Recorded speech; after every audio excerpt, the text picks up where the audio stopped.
Hi hello ನಮಸ್ಕಾರ ರೀ, welcome to the new in town podcast. ಇವತ್ತೊಬ್ಬರಿಗೆ ಎಷ್ಟು ಕರ್ಕೊಂಡ್ ಬಂದೇವಿ. ಇವ್ರ ಹೆಸರು ಬಂದ ರವಿ ಶೇಟ್ ಅಂತ ಹೇಳಿ. ಇವರು DKD dance Karnataka dance G ಕನ್ನಡದಾಗ ಏನ್ ಬರ್ತೈತಿ ಅದರದ ಡಾನ್ಸ್ ಕೊರಿಯೋಗ್ರಾಫರ್ ಅದಾರ. ಸೊ ಬರ್ರಿ ಇವತ್ತು ಅವ್ರದ್ದು ಇನ್ಸೈಡ್ ದ ಸ್ಟೋರಿ ಏನೇನೈತಿ ತಿಳ್ಕೊಳ್ಳೋನು. Hi, welcome to the new in town podcast. Thank you. So ನಿಮ್ದು ಹೆಸರು ಏನ್ರಿ? ನನ್ನ ಹೆಸರು ರವಿ ಮಾಸ್ಟರ್ ಅಂತ. ಓಕೆ, ಬೇಸಿಕ್ಲಿ ಇಲ್ಲಿ ಅವರು Belgaum. Basically born and brought up ಎಲ್ಲ ಬೆಲ್ಲಿ ಎಜುಕೇಶನ್ ಕೂಡ ಇಲ್ಲೇ ಆಗಿದೆ. ಏನ್ ಎಜುಕೇಶನ್ ಮಾಡಿ? ಗೋಗ್ಟೆ BBA. ಓಕೆ, ಸೊ ನೀವು ಇಲ್ಲಿ ಈ ಒಂದು ಫೀಲ್ಡ್ ಹೆಂಗ್ ಚೂಸ್ ಮಾಡ್ಕೊ? ಫೀಲ್ಡ್ ಚೂಸ್ ಮಾಡಿಲ್ಲ, ಅದೇ ಚೂಸ್ ಮಾಡ್ಕೋತೆ ಅಂತೇನೆ. ಬಿಕಾಸ್ ನಾನು ಕಾಲೇಜ್ ಸ್ಕೂಲ್ ಎಲ್ಲ ಕಲಿಯುವಾಗ 7th ಸ್ಟ್ಯಾಂಡರ್ಡ್ ಇದ್ದೆ. 7th ಸ್ಟ್ಯಾಂಡರ್ಡ್ ಇದ್ದಾಗ ನಮ್ಮ ತಾಯಿಗೆ ಬ್ರೈನ್ ಟ್ಯೂಮರ್ ಆಗಿತ್ತು ಆಕ್ಚುಲಿ. ಓಕೆ, ಸೊ ನಮ್ದ್ರಲ್ಲಿ ಡ್ಯಾನ್ಸ್ ಗಿನ್ಸ್ ಅಂದ್ರೆ ತುಂಬಾ ಇಂಟ್ರೆಸ್ಟ್ ಇಲ್ಲ ಯಾರಿಗೂ. ಎಜುಕೇಶನ್ ಇಲ್ಲ ಅಂದ್ರೆ ಗೋಲ್ಡ್ ವರ್ಕ್ ಅಲ್ವಾ, ಸೊ ಗೋಲ್ಡ್ ಸ್ಮಿತ್ ಅಲ್ಲಿ ಜಾಸ್ತಿ ಇಂಟ್ರೆಸ್ಟ್ ಕೊಡ್ತಾ ಇದ್ರು. ಸೊ ನಮ್ ತಾಯಿಗೆ ಸ್ವಲ್ಪ ಇಂಟ್ರೆಸ್ಟ್ ಇತ್ತು ಅವಾಗಿಂದ, ಬಿಕಾಸ್ ನಮ್ ತಾಯಿ ಕಾಲೇಜ್ ಎಲ್ಲ ಕಲ್ತಿದ್ರಲ್ಲ. ಸೊ ನಮ್ ತಾಯಿಗೆ ಇಷ್ಟ ಆಯ್ತು. ಸೊ ಆನ್ಯುವಲ್ ಡೇಸ್ಗೆಲ್ಲ ಹಾಕ್ತಾ ಇದ್ರು. ಸೊ ನಾನು ಹಾಕಿದಾಗ ಚೆನ್ನಾಗಿ ಮಾಡ್ತೀನಿ ಅಂತ ಅವ್ರಿಗೂ ಗೊತ್ತಿದ್ದು. ಬಟ್ ನಮ್ ತಾಯಿಗೆ ಆತದೆ ಬ್ರೈನ್ ಟ್ಯೂಮರ್ ಇದೆ ಅಂತ ಗೊತ್ತಾಗಿದ್ದು. ಸೊ ಆನ್ಯುವಲ್ ಡೇ ನೋಡಿ ನಂದು ಹೋಗಿ ಆಪರೇಷನ್ ಆದ್ಮೇಲೆ ನಮ್ ತಾಯಿ ಡೆತ್ ಆಯ್ತು. ಬ್ರೈನ್ ಟ್ಯೂಮರ್ ಎಲ್ಲ ಡೆತ್ ಆಯ್ತು. ಸೊ ಅಲ್ಲಿಂದ ನನ್ನ ಜರ್ನಿ ಸ್ಟಾರ್ಟ್ ಆಗಿ ನಾನು ಹುಚ್ಚಿಡ್ದಿದ್ದೆ ನಮ್ ತಾಯಿಯಿಂದ ನನಗೆ ಆಕ್ಚುಲಿ. ಅವರ ಹೇಳಿದ್ರು ಅಲ್ಲ, ಆನ್ಯುವಲ್ ಡೇಸ್ ಅಂದ್ರೆ ಡ್ಯಾನ್ಸ್ ಅಂದ್ರೆ ಅವ್ರಿಗೆ ಇಷ್ಟ. ಯಾವ್ದೇ ಒಂದು ಸಾಂಗ್ ಹಾಕಿದ್ರು ನಾರ್ಮಲ್ ಆಗಿ ಕೇಳ್ತಾ ಅಡಿಗೆ ಮಾಡೋದು ಅದೆಲ್ಲ ಹ್ಯಾಬಿಟ್ ಇತ್ತು. ನಾವು ಚಿಕ್ಕವರಲ್ವಾ ಅವಾಗ. ಅದ್ ನೋಡಿ ಚಿಕ್ಕವನಿದ್ದಾಗ ನೀವ್ ಏನ್ ನೋಡ್ತಿರೋ ಅದ್ ನಿಮ್ ತಲೆಯಲ್ಲಿ ಫೀಡ್ ಮಾಡ್ದಂಗ ಆಗತ್ತೆ. ಅದ್ ನಮ್ಗೆ ಫೀಡ್ ಆಗಿತ್ತು. ಸೊ ಹಂಗೆ ಕಂಟಿನ್ಯೂ ಮಾಡ್ತಾ ಇದ್ದೆ. ಸೊ ಅಲ್ಲಿಂದ ಸ್ಟಾರ್ಟ್ ಆಯ್ತು ನನ್ ಜರ್ನಿ ಅನ್ಕೋತೇನೆ. ನಾನು 7th ಸ್ಟ್ಯಾಂಡರ್ಡ್ಗೆನೆ ಇಂಟ್ರೆಸ್ಟ್ ಇತ್ತು ನನಗೆ. ಆಮೇಲೆ ಕಾಲೇಜಿಗೆ ಹೋದಾಗ ಸ್ವಲ್ಪ ಕಡಿಮೆ ಆಯ್ತು.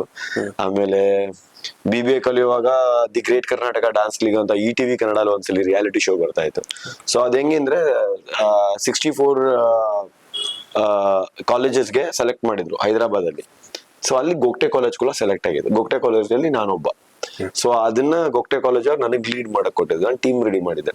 ಸೊ ನಾನು ಅಲ್ಲೋದಾಗ ರಿಯಾಲಿಟಿ ಶೋ ಫಸ್ಟ್ ಟೈಮ್ ನೋಡಿದ್ದೆ ಅಲ್ಲಿ. ಕ್ಯಾಮ್ರಾ ಇರುತ್ತೆ, ಡಾನ್ಸರ್ಸ್ ಇರ್ತಾರೆ, ಹಿಂಗಿರುತ್ತೆ. ಸೊ ನಂಗೆ ಹೆಂಗೋ ಚಿಕ್ಕವನಿದ್ದಾಗ ಒಂದ್ ಸ್ವಲ್ಪ ಬ್ಲಡ್ ಅಲ್ಲಿ ಇತ್ತಲ್ಲ, DNO ಬ್ಲಡ್ ಗ್ರೂಪ್ ಡ್ಯಾನ್ಸ್ ಅನ್ನೋದು. ಸೊ ಅದ್ ಇಂಟ್ರೆಸ್ಟ್ ನನಗಿತ್ತು. ಸೊ ಅಲ್ಲಿ ಹೋದಾಗ ಅದ್ ನೋಡಿದಾಗ ಇದ್ರಲ್ಲೇ ನಾನು ಇನ್ವಾಲ್ವ್ ಆಗಿ ಮುಂದೆ ಕರಿಯರ್ ಮಾಡ್ರೆ ಚೆನ್ನಾಗಿರುತ್ತೆ ಅನ್ನೋದು ಮೈಂಡಿಗೆ ಬಂದಿತ್ತು. ಬಟ್ ಇಂಟ್ರೆಸ್ಟ್ ಆಗಿ ತಗೊಂಡಿರ್ಲಿಲ್ಲ ನಾನು, ಯಾಕಂದ್ರೆ ನಾನು ಎಜುಕೇಶನ್ ಅಲ್ಲಿ ಸ್ವಲ್ಪ ಚೆನ್ನಾಗಿದೆ, ಆಕ್ಟಿವ್ ಇದೆ. ಸೊ ನಾನು ರಿಟರ್ನ್ ಬಂದೆ, ಜರ್ನಿ ಸ್ಟಾರ್ಟ್ ಆಯ್ತು. ಆ ತರ ನನ್ನ ಜರ್ನಿ ಅಲ್ಲಿಂದ ನನ್ ಸ್ವಲ್ಪ ಬೀಜ ಬಿತ್ತಿತ್ತು ನನ್ನ ತಲೆಯಲ್ಲಿ. ಓಕೆ, ಸೊ ಆಮೇಲೆ ನೀವು ಅದಕ್ಕೆ ಅಲ್ಲಿ ರಿಯಾಲಿಟಿ ಶೋ ಹೋಗಿ ಬಂದ್ರಿ. ಸೊ ಪ್ರಿಪರೇಷನ್ ಹೆಂಗ್ ನೀವು? ಪ್ರಿಪರೇಷನ್ ಅನ್ನೋದಕ್ಕಿಂತ ಸರೌಂಡಿಂಗ್ ನಂಗೆ ಹಂಗ್ ಮಾಡಿಸ್ತು. ಬಿಕಾಸ್ ನಮ್ದು 2011 ಅಲ್ಲಿ ನಮ್ ಡ್ಯಾಡ್ ಡೆತ್ ಆದ್ರು, ಮತ್ತೆ ಕಾರ್ ಆಕ್ಸಿಡೆಂಟ್ ಅಲ್ಲಿ.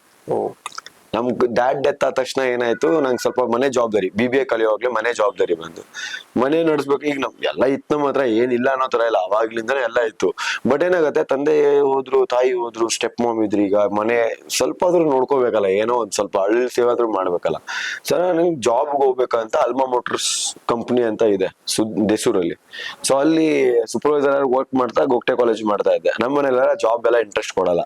ಜಾಬ್ ಬಿಟ್ಬಿಡು ನೀನು, ಅಷ್ಟು ದೂರ ಹೋಗೋದ್ ಬೇಡ, ಮನೆಯಲ್ಲೇ ಕೂತ್ಕೊಂಡು ನಡೆಯುತ್ತೆ, ಆ ತರ ಇದ್ರು. ಆಮೇಲೆ ಈಗ ಅಪ್ಪನೂ ಇಲ್ಲ ಅಮ್ಮನೂ ಇಲ್ಲ, ಮನೆ ನಡೆಸ್ಬೇಕು, ಏನೋ ಒಂದ್ ಮಾಡ್ಬೇಕಲ್ಲ. ಸೊ ನಾನು BBA ಮುಗಿದ್ಮೇಲೆ ನಾನು ಇಲ್ಲಿ RPD ಕಾರ್ನರ್ ಅಲ್ಲಿ ಸುಸಿಸ್ ಪ್ಯಾಂಟ್ ಸಲೂನ್ ಇದೆ, ಸರಸ್ವತ್ ಬ್ಯಾಂಕ್ ಮೇಲ್ಗಡೆ, ICICI ಬ್ಯಾಂಕ್ ಆಗಿದೆ ಈಗ ಅಲ್ಲಿತ್ತು. ಸೊ ಅಲ್ಲಿ ನನಗೆ ಏನಾಯ್ತು ಅಂದ್ರೆ ಜಾಬ್ ಸಿಕ್ತು ನನಗೆ. ಅಲ್ಲಿ ನಾನು Susie's point salon as a manager post ಅಲ್ಲಿ ವರ್ಕ್ ಮಾಡ್ತಾ ಇದ್ದೆ. I was having a good salary over there. That's why I choose that particular ಕಂಪನಿನ ಚೂಸ್ ಮಾಡಿದ್ದು. ಎಷ್ಟು ಇಯರ್ ಕೆಲಸ ಮಾಡಿದ್ರಿ ಅಲ್ಲಿ? ಮಿನಿಮಮ್ ನಾನು ಒಂದು 12 months 13 months ಅಷ್ಟೇ. ಅಲ್ಲೂ ಕೂಡ ಒಂದು ಮಿರಾಕಲ್ ಏನ್ ನಡೆಯುತ್ತೆ ಅಂದ್ರೆ, ಮಾಲಿಂಗ್ಪುರ್ ಚಿಮ್ಮಡದಲ್ಲಿರೋ ರಾಜು ಬಗ್ನಾಳ್ ಅಂತ ಒಬ್ರು, ಅವ್ರೇನ್ ಮಾಡ್ತಾರೆ, ಆ ಸಲೂನ್ಗೆ ರ್ಯಾಂಡಮ್ ಆಗಿ ಬಂದಿರ್ತಾರೆ. ರ್ಯಾಂಡಮ್ ಆಗಿ ಬಂದ್ಬಿಟ್ಟು, ಈಗ ನಾರ್ಮಲಿ ಹೋದ ತಕ್ಷಣ ಯಾರೋ VIP ಅಥವಾ VVIP ಹೋದ್ರೆ ಡಿಸ್ಕೌಂಟ್ ಏನೋ ಕೇಳ್ತಾರೆ ಗೊತ್ತಾ, ಹಂಗ್ ನಿಮ್ ಮ್ಯಾನೇಜರ್ ಕರ್ಸಿ ಏನೋ ಡಿಸ್ಕೌಂಟ್ ಆಗುತ್ತೆ, ನಾವ್ ಇಷ್ಟು ಚೆನ್ನಾಗಿ ಬಂದಿದ್ದೀವಿ ಅಂದ್ರು.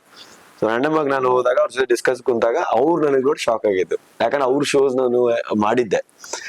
ಅವ್ರ the great Karnataka dance league ಅಲ್ಲೆಲ್ಲ ಟಿವಿಯಲ್ಲಿ ನೋಡಿದ್ರು, ಕನ್ನಡ ಪಕ್ಕ ಅಪ್ಪಟ ಅಭಿಮಾನಿಗಳು. ಸೊ ಅವ್ರೆಲ್ಲ ನೋಡಿದ್ರಲ್ಲ. ಸೊ ಅವ್ರು ನೋಡಿ ನನಗ್ ನೋಡಿ, ನೀ ಏನಕ್ಕೆ ಇಲ್ಲಿ ಅಂತ ಕೇಳಿದ್ರು. ನಾನು ಹಿಂಗ್ ಆಗಿದ್ದಾನೆ ಅಂತ, ಅದಕ್ಕೆ ನಾನು ಹಿಂಗ್ ಮಾಡ್ತಾ ಇದ್ದೇನೆ. ಅವಾಗ ಅವ್ರು ನನಗೆ ಬೈದಿದ್ರು, ಇದು ಆಕ್ಚುಲಿ ಇದು ಫೀಲ್ಡೇ ಅಲ್ಲ ನಿನ್ಗೆ, ನಿನ್ ಟ್ಯಾಲೆಂಟೇ ಬೇರೆ, ನೀನ್ ಅದನ್ನ ಅಲ್ಲಿಟ್ಬಿಟ್ಟು ಇಲ್ಲಿ ಬಂದಿದ್ಯಾ, ನೀನ್ ಎಷ್ಟೇ ತಿಪ್ಪರ್ಲಕ್ ಹಾಕಿದ್ರು ಇಷ್ಟೇ ಉಳಿತೀಯಾ, ಆ ಫೀಲ್ಡ್ಗೆ ಹೋದ್ರೆ ಅಟ್ಲೀಸ್ಟ್ 2 years ಅಲ್ಲೇ ನೀನ್ ಬೆಳೆದ್ ಬಿಡ್ತೀಯ, ಹಂಗೆ ನಮಗ್ ಗ್ಯಾರಂಟಿ ಇದೆ. ಅವ್ರೆಲ್ಲ ಮಾತಾಡಿದ್ಮೇಲೆ ತಲೆಯಲ್ಲಿ ತಗೊಂಡು ನಮ್ಮ ಬಾವನ ಹತ್ರ ಮಾತಾಡಿದ್ ನಾನು. ನಮ್ ಭಾವನ್ ಕೇಳಿದೆ, ಅಂದ್ರೆ ಜಿಜು is like my dad only, ಪ್ರತಿಯೊಂದಕ್ಕೂ ಅವ್ರು ಮುಂದೆ ಬರ್ತಾರೆ. ಸೊ ಅವ್ರಿಗೆ ನಾನು ಕೇಳಿದೆ ಹಿಂಗಿದೆ ಅಂತ. ಅವ್ರು ನನಗೆ ಹೇಳಿದ್ರು, ಈ ಸಲ ನೀನು ಹೋಗಿ ಸಕ್ಸಸ್ ಆದ್ರೆ ಕಂಟಿನ್ಯೂ ಮಾಡು, ಇಲ್ಲ ನಮ್ ಗೋಲ್ಡ್ ವರ್ಕ್ ಇದೆ ಬಂದ್ಬಿಡು ಹಂಗೆ ಹೇಳಿದ್ರು. ಸೊ ಟ್ರೈ ಮಾಡೋಣ ಅಂತ ನಾನು ಚೆನ್ನೈಯಲ್ಲಿ ಮಾನಾಡ ಮೈಲಾಡ ಅಂತ reality show, Kalaignar channel, if you put it in Google you will get to know it. So ಆ ರಿಯಾಲಿಟಿ ಶೋ ಸೀಸನ್ 11th ಅಥವಾ 10th ಅಲ್ಲಿ ಇತ್ತು. ಟ್ರೈ ಮಾಡೋಣ ಅಂತ ಆ ಟೈಮಲ್ಲಿ ಒಂದು 650, ಆ ಟೈಮಲ್ಲಿ 650 ಅಂದ್ರೆ ದೊಡ್ಡ ವಿಷಯನೇ 2014 ಅಲ್ಲಿ. ಸರ್ ನಾನು 650 ಅಮೌಂಟ್ ಇಟ್ಕೊಂಡ್ಬಿಟ್ಟು Chennai from Belgaum it is like 18 hours journey, ಇಲ್ಲಿಂದ ಬೆಂಗಳೂರಿಂದ ಚೆನ್ನೈ, ಆ ತರ ನಾನು ಜರ್ನಿ ಮಾಡೋಗಿ ಅಲ್ಲಿ ಆಡಿಷನ್ ಸೆಲೆಕ್ಷನ್ ಆಯ್ತು ಎಲ್ಲ ಆಯ್ತು. ಬಟ್ ನಿಮ್ಗೆ ಇಲ್ಲಿದವ್ರಿಗೆ ತಮಿಳ್, ಈಗ ನಿಮ್ಗೆ ತಮಿಳ್ ಬರಲ್ಲ, ಲ್ಯಾಂಗ್ವೇಜೇ ಬರಲ್ಲ. ಸೊ ನಂಗೆ ತಮಿಳ್ ಲ್ಯಾಂಗ್ವೇಜ್ ಚೂರು ಬರ್ತಾ ಇರ್ಲಿಲ್ಲ ಅಲ್ಲಿ. ಸೊ ಸೆಲೆಕ್ಷನ್ ಆಯ್ತು, ರಿಯಾಲಿಟಿ ಶೋ ಪಾಸ್ ಆಯ್ತು. ಆಮೇಲೆ ಆ ರಿಯಾಲಿಟಿ ಶೋ ನಾನು ವಿನ್ ಆದೆ, 1 year ಅಲ್ಲೇ ಇದ್ದೆ. ಆಮೇಲೆ ಡೈರೆಕ್ಟರ್ಗೆ ನಾನು ಇಷ್ಟ ಆದೆ, ಡೈರೆಕ್ಟರ್ ನಂಗೆ ಅಲ್ಲೇ ಇಟ್ಕೊಂಡ್ರು, 1 year ಅಲ್ಲೇ ಇದ್ದೆ. 2 ರಿಯಾಲಿಟಿ ಶೋ ವಿನ್ ಆದೆ, ಆ ರಿಯಾಲಿಟಿ ಶೋ ಕೂಡ ವಿನ್ ಆದೆ. ಆಮೇಲೆ ಕ್ಯಾನಡಾದಲ್ಲಿ ಟೊರೊಂಟೊ ಸಿಟಿ ಡೌನ್ ಟೌನ್ ಅಲ್ಲಿ ಇದ್ದೆ, ಅಲ್ಲೂ ಕೂಡ ವರ್ಲ್ಡ್ ರೆಕಾರ್ಡ್ ನಡೀತು ನಮ್ದು, ಗಿನಿಸ್ ಬುಕ್ ಆಫ್ ವರ್ಲ್ಡ್ ರೆಕಾರ್ಡ್ ಮಾಡಿದೆ. ಮತ್ತೆ ಇಂಡಿಯಾಗ್ ಬಂದು ಮತ್ತೆ ತಮಿಳಲ್ಲಿ ಒಂದು ಮೂವಿ ಸಿಕ್ತು, ಕಾಟ್ರೆ ವಿಲೇಡೆ ಅಂತ, ಕೈತಿ ಮೂವಿ ಮಾಡಿದ್ರಲ್ಲ ಕಾರ್ತಿಕ್ ಸರ್, ಅವ್ರದ್ರಲ್ಲೇ ನನ್ನ ಫ್ರೆಂಡ್ ಕ್ಯಾರೆಕ್ಟರ್ ಆಗಿ ಅವ್ರ ಜೊತೆ ಮಣಿರತ್ನಂ ಸರ್ ಜೊತೆ ಡೈರೆಕ್ಷನ್ ಅಲ್ಲಿ ನಾನು ಆಕ್ಟ್ ಮಾಡಿದೆ. ಆತರ ಒಂದೊಂದೇ ಜರ್ನಿ ಸ್ಟಾರ್ಟ್ ಆಗ್ತಾ ಇತ್ತು. ಆಮೇಲೆ ಮನೆಯವ್ರು ಹೇಳಿದ್ರು, ಕನ್ನಡ ಶೋ ಅಲ್ಲಿ ಮಾಡಿದ್ರೆ ಕನ್ನಡ ಜನ ಗುರ್ತಿಡಿದಾರೆ, because you are from Belgaum, ನೀನ್ ತಮಿಳಲ್ಲೇ ಮಾಡ್ತಾ ಇದೀಯ, ಮೂವೀಸ್ ಆಗ್ಲಿ, ರಿಯಾಲಿಟಿ ಶೋಸ್ ಆಗ್ಲಿ, ಕೊರಿಯೋಗ್ರಫಿ ಆಗ್ಲಿ, ಬಾ ಅಂತ. ಅವಾಗ ಒಂದು ಐಡೆಂಟಿಟಿ ಬೇಕಾಗಿ, ಇಲ್ಲಿ ಐಡೆಂಟಿಟಿ ಬೇಕಾಯ್ತು. ನಮ್ಮ ಮನೆಯವರು, ನನಗೆ ತಮಿಳ್ ಯಾರಿಗೂ ಅರ್ಥ ಆಗಲ್ಲ ಇಲ್ಲಿ ಜನಕ್ಕೆ. ಸೊ ಅವ್ರೇ ನಮ್ಮ ಅಕ್ಕ ಹೇಳಿದ್ಮೇಲೆ ಓಕೆ ಟ್ರೈ ಮಾಡೋಣ ಅಂತ ಹೇಳೋ, ಅದೇ ಮ್ಯಾನಿಫೆಸ್ಟೇಷನ್ ಅಂತಾರಲ್ಲ, ಅದೇ ಟೈಮಲ್ಲಿ ನನ್ಗೆ ಇವ್ರ ಕಡೆಯಿಂದ ಕಾಲ್ ಬಂತು, ಜಿ ಚಾನಲ್ ಇಂದ, ಜಿ ಕನ್ನಡದಿಂದ ಕಾಲ್ ಬಂತು, ಈ ತರ ರಿಯಾಲಿಟಿ ಶೋ ನಡೀತಾ ಇದೆ, ಆಸ್ ಎ ಕೊರಿಯೋಗ್ರಾಫರ್ ಆಗಿ ನೀವು ಬೇಕು ಅಂತ. ಬಿಕಾಸ್ ಡೈರೆಕ್ಟರ್ಸ್ ಎಲ್ಲ ತಮಿಳ್ ಅವ್ರು ಇದ್ರಲ್ಲಿ. ಸೊ ಅವ್ರಂಗ್ ಮಾನನ ಮೇಲೆ ನೋಡಿದ್ರು. ಸೊ ಅಲ್ಲಿಂದ ನನ್ ಕಾಲ್ ಬಂತು, ನನ್ಗೂ ಅದೇ ಬೇಕಾಗಿತ್ತು. ಜರ್ನಿ ಸ್ಟಾರ್ಟ್ ಮಾಡಿದೆ. ಆಮೇಲೆ ನೀವು ನೋಡಿರ್ತೀರಾ ಸೀಸನ್ 1 ಇಂದ ಸೀಸನ್ 8 ವರ್ಗು ಆ ತರ ಜರ್ನಿ. ಸಲೂನ್ ಅಲ್ಲಿ ಏನ್ ಕೆಲಸ ಮಾಡ್ತಿದ್ರಿ? ಮ್ಯಾನೇಜರ್ ಆಗಿ. ಆಸ್ ಅ ಮ್ಯಾನೇಜರ್ ಅಲ್ಲೇ 12 months ಸರ್ವೈವ್ ಮಾಡಿದ್ರಿ. Then before you gone into reality shows. So DKD selection ಬಂದಿದ್ದನು ನಿಮ್ಗೆ ತಮಿಳ್ ಇವರಿಂದ? ಡೈರೆಕ್ಟರ್ ಕಡೆಯಿಂದ. ಅಂದ್ರೆ ಹೆಂಗ್ ಸೆಲೆಕ್ಟ್ ಮಾಡ್ತಾರ್ರಿ ಅವ್ರು? ಅಂದ್ರೆ ಲೈಕ್ ಕೊರಿಯೋಗ್ರಾಫರ್, ಅಂದ್ರೆ ಆಸ್ ಅ ಕೊರಿಯೋಗ್ರಾಫರ್ ಅನ್ನೋದಕ್ಕಿಂತ ಪ್ರೊಸೀಜರ್ ಏನು ಹೆಂಗಿದೆ, ಒಂದು ವೆಲ್ ನೋನ್ ಪರ್ಸನ್ ಬೇಕು ಅವ್ರಿಗೆ. ಬಿಕಾಸ್ ಏನಕ್ಕೆ ವೆಲ್ ನೋನ್ ಪರ್ಸನ್ ಬೇಕು ಅಂತ ಹೇಳ್ತೇನೆ. ಒಂದ್ ಟ್ರೂ ಟ್ಯಾಲೆಂಟ್ ಇದ್ರೆ ಗುರುತು ಹಿಡಿದ್ಬಿಟ್ಟು ಆ ಟ್ಯಾಲೆಂಟ್ ಅಲ್ಲಿ ಒಂದು ಫೈರ್ ಇದೆ ಅಂದ್ರೆ ಅದಕ್ಕೆ ಕೋಚ್ ಮಾಡೋ ಕೆಪಾಸಿಟಿ ಇರ್ಬೇಕಲ್ಲ ಯಾರಿಗೇ ಆಗ್ಲಿ. ಈಗ ಕೊರಿಯೋಗ್ರಾಫರ್ ಅಂದ ತಕ್ಷಣ ಹಂಗೆ ಕೊರಿಯೋಗ್ರಾಫರ್ ಅಲ್ಲ. ಈಗ ನೀವು ಒಂದ್ ಡಾನ್ಸ್ ಕ್ಲಾಸ್ ಹಾಕಿದ ತಕ್ಷಣ ಕೊರಿಯೋಗ್ರಾಫರ್ ಆದೆ, ಕೊರಿಯೋಗ್ರಾಫರ್ ಅಲ್ಲ, ಆ ತರ ಕೊರಿಯೋಗ್ರಫಿ ಆಗಲ್ಲ. ಕೊರಿಯೋಗ್ರಫಿ ಅಂದ್ರೆ ಏನು, ಒಬ್ಬ ಈಗ ನಿಮ್ಗೆ ಟ್ಯಾಲೆಂಟ್ ಇದೆ ಅಂತ ನಾನು ಗುರುತಿಡಿಬೇಕು ಫಸ್ಟ್ಗೆ. ಯಾಕಂದ್ರೆ 5 ರೂಮ್ ಇದೆ ಅಂದ್ರೆ 5 ರೂಮ್ಗೂ ಬೇರೆ ಬೇರೆ ಕೀಸ್ ಇರುತ್ತೆ. ನನ್ನ ಹತ್ರ 1 ಕೀ ಇಟ್ಕೊಂಡ್ಬಿಟ್ಟು 5 ರೂಮ್ಗೆ ಹಾಕಕ್ ಹೋದ್ರೆ ಓಪನ್ ಆಗಲ್ಲ. ಸೊ 5 ಜನನು ಬೇರೆ ಬೇರೆ ಟ್ಯಾಲೆಂಟೆಡ್, ಬಾಡಿ ಲ್ಯಾಂಗ್ವೇಜ್ ಬೇರೆ ಸ್ಟೈಲ್ ಅಲ್ಲಿ ಇರ್ತಾರೆ. ಸೊ ಅದನ್ನ ಗುರ್ತಿಡಿಯೋದೇ ಒಬ್ಬ ಕೊರಿಯೋಗ್ರಾಫರ್ ಕೆಲಸ. ನಿಮ್ಗೇನು ಬರಲ್ಲ ಅಂದಾಗ್ಲೇನೆ ಅಲ್ವಾ ನೀವ್ ನನ್ನ ಹತ್ರ ಕರೆಯಕ್ ಬರೋದು. ಆ ಕ್ಷಣದಲ್ಲಿ ನಾನು ನಿಮ್ಗೆ ಕಲ್ಸೋದೇ ಇಂಪಾರ್ಟೆಂಟ್. ಸೊ ಆ ಪ್ಯಾಟರ್ನ್ ಇಂಪಾರ್ಟೆಂಟ್ ಆಗುತ್ತೆ. ಅದ್ರಲ್ಲಿ ಹೆಂಗಾಗುತ್ತೆ ಅಂದ್ರೆ ಅಟ್ಲೀಸ್ಟ್ ಅವ್ರ ಎಕ್ಸ್ಪೀರಿಯನ್ಸ್ ಆಗಿರ್ಬೇಕು, ಒಂದ್ 4 ಶೋಸ್ ಮಾಡಿರ್ಬೇಕು, ಒಂದ್ ಏನೋ ಮಾಡಿ ಗೆಲ್ತಾರೆ ಅನ್ನೋದ್ರ. ಸೊ ಅದು ಗೊತ್ತಾದಾಗ ಡೈರೆಕ್ಟರ್ ಟೀಮ್ ಆಗ್ಲಿ, ಪ್ರೋಗ್ರಾಮಿಂಗ್ ಟೀಮ್ ಆಗ್ಲಿ, ಪ್ರೊಡಕ್ಷನ್ ಟೀಮ್ ಆಗ್ಲಿ ನಿಮಗ್ ಕಾಂಟ್ಯಾಕ್ಟ್ ಮಾಡಿ ಕರೀತಾರೆ. ಓಕೆ ಲೆಟ್ ಹಿಮ್ ಗಿವ್ ಒಂದ್ ಚಾನ್ಸ್ ಅಂತ, ಒಂದ್ ರಿಯಾಲಿಟಿ ಶೋ ಮಾಡೋಣ. ಶೋ ಆದ್ರೂ ಮಾಡಿದಾರಲ್ಲ ಅವರು, ಆ ಪ್ರೊಸೆಸ್ ಇಂದ ಅವ್ರಂಗ ಅಲ್ಲಿ ನೋಡಿದ್ದು ಅವ್ರಿಗೆ ಗೊತ್ತಿತ್ತು, ಓಕೆ ಇವ್ರು ಮಾಡ್ಬೋದು ಅಂತ ಕರೆದ್ರು. ಸೊ ಇಲ್ಲಿ ಅದು ಕ್ಲಿಕ್ ಆಗ್ತಾನೆ ಹೋಯ್ತು ಕಂಟಿನ್ಯೂ. ಸೊ ಈಗ ಡಿಕೆಡಿ ಒಳಗೆ ನೀವು ಫ್ರಮ್ ದ ಫಸ್ಟ್ ಸೀಸನ್ ಇಂದ ಇದೆ. ಹೌದು. ಸೊ ಹೆಂಗೆ ಅಲ್ಲೇ ವರ್ಕ್ ಎಲ್ಲ? ಚೆನ್ನಾಗಿದೆ, ಅಲ್ಲಿ ವರ್ಕ್ ಎಕ್ಸ್ಪೀರಿಯನ್ಸ್ ಚೆನ್ನಾಗಿದೆ. ಪ್ಲಸ್ ಜಿ ಕನ್ನಡ ಈಗ ಟಾಪ್ ಅಲ್ಲಿ ಇರೋ ಚಾನೆಲ್. ಅದರಲ್ಲಿ ಪ್ರೋಗ್ರಾಮಿಂಗ್ ಟೀಮ್ ಆಗ್ಲಿ, ಪ್ರೊಡಕ್ಷನ್ ಟೀಮ್ ಅವ್ರಾಗ್ಲಿ, ಪ್ರತಿಯೊಬ್ರು ಕಲೀಗ್ಸ್ ಆಗ್ಲಿ ಎಲ್ಲರೂ ಸೂಪರ್ ಆಗಿದ್ದಾರೆ. ಯಾರ್ದ್ರಲ್ಲೂ ಕೂಡ ಈಗೋನೆಸ್ ಇಲ್ಲ. ಮತ್ತೆ ಈಗ ನೋಡಿರ್ತೀರಾ ಟ್ಯಾಲೆಂಟ್ ಇದೆ ಅಂದ್ರೆ ಮಾತ್ರ ತಗೊಳ್ಳೋದು, ಇಲ್ಲ ಚಾನ್ಸ್ ಕೊಡಲ್ಲ ಯಾರಿಗೂ. ಬಟ್ ಜಿ ಕನ್ನಡ ಒಂದ್ ಹಿಂಗಿದೆ, ಪ್ರತಿಯೊಬ್ರಿಗೂ ಒಂದು ಅವಕಾಶ ಕೊಡುತ್ತೆ, ಪ್ರತಿಯೊಬ್ರಿಗೂ ಕೂಡ ಒಂದು ಅವಕಾಶ ಕೊಡುತ್ತೆ. ಅದರ ನಂತರ ಆ ಅವಕಾಶ ಕೊಟ್ಟಿದ್ಮೇಲೆ ಆ ಟ್ಯಾಲೆಂಟ್ ನ ಗುರುತಿಸ್ಕೊಂಡ್ಬಿಟ್ಟು ಜನಕ್ಕೆ ತೋರಿಸಿ ಕಾಮನ್ ಮ್ಯಾನ್ ಕೂಡ ಸ್ಟಾರ್ ಆಗ್ಬೋದು ಅನ್ನೋದು ನಂಬಿಕೆ ಅಷ್ಟೇ ಅಲ್ಲ, ಪ್ರೂವ್ ಮಾಡ್ತಾನೆ ಬಂದಿದೆ ಎವ್ರಿ ಇಯರ್. ಅಲ್ಲಿ ನಮ್ಗೆ ಸಿಕ್ಕಿರೋದು, ಮತ್ತೆ ಅಲ್ಲಿ ನಾವು ಕೆಲಸ ಮಾಡುವಾಗ ನಮ್ಗೆ ಫೀಲ್ ಆಗುತ್ತಲ್ಲ. ಹಂಗೆ ಸೀಸನ್ 1 ಅಲ್ಲಿ ನಾವು 2nd ಪ್ಲೇಸ್ ಆದ್ವಿ, ಸೀಸನ್ 2 ಅಲ್ಲಿ 1st ಪ್ಲೇಸ್ ವಿನ್ ಆದೆ. ಆ ತರ ವಿನ್ ಆಗ್ತಾನೆ ಬಂದ್ವಿ ಯಾವಾಗ್ಲೂ. ಈಗ ಲಾಸ್ಟ್ 2 ಸೀಸನ್ ಇಂದ ನಾವು ವಿನ್ ಆಗಿಲ್ಲ, ಬಟ್ ಫಿನಾಲಿಸ್ಟ್ ಆಗಿದೀವಿ.